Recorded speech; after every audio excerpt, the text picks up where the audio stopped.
ఇన్ని కంపెనీలు వస్తే ఇన్ని ఉద్యోగాలు వస్తాయి, ఇన్ని కంపెనీలు వచ్చి ఉత్పత్తి ప్రారంభిస్తే ఇంత ఆదాయం ప్రభుత్వానికి వస్తుంది, ఇది కదా లెక్క. అన్నప్పుడు మీరు కేసీఆర్ తెలంగాణ గవర్నమెంట్లో కొన్ని వందల బయట ప్రపంచ దేశాలు వాళ్ళు వచ్చి ఎన్నో ఎంఓఏలు కుదిరించుకొని ఈ కంపెనీ వస్తుంది ఆ కంపెనీ వస్తుందని అన్నప్పుడు అందులో ఎన్ని ఉద్యోగాలు వచ్చినాయో మీరు నాకు చెప్పాలి. అందులో ఎన్ని ఉద్యోగాలు వచ్చినాయో ఆ ఉద్యోగాలు వచ్చినాయో అన్నది ఎంత శూన్యమో ఇది జరగబోయేది కూడా అదే.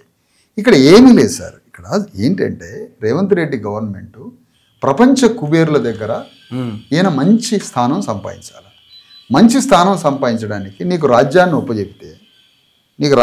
ఒప్పజెపితే ఈ వచ్చినటువంటి రాజ్యాన్ని, తెలంగాణలో వచ్చినటువంటి రాజ్యాన్ని నువ్వు ఇచ్చే బహుమానం ఏంటి మాకు? నీకు తెలంగాణలో ఉన్న కడుపేదలైన 3 కోట్ల మంది ప్రజలు నీకు రాజ్యాన్ని ఒప్పజెపితే ఈ పేదలకి నువ్వు ఒక స్కూలు, ఒక హాస్పిటలు, బతకడానికి ఉపాధి ఇవ్వమని నీ గవర్నమెంట్ ఒప్పజెప్పింది.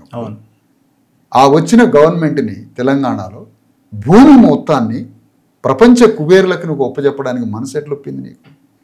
నువ్వు ఈ పని ఎందుకు చేస్తున్నావు? నువ్వు అసలు తెలంగాణలో 30,000 స్కూల్స్ని బాగు చేయడానికి దగ్గర ప్రణాళిక ఉందా?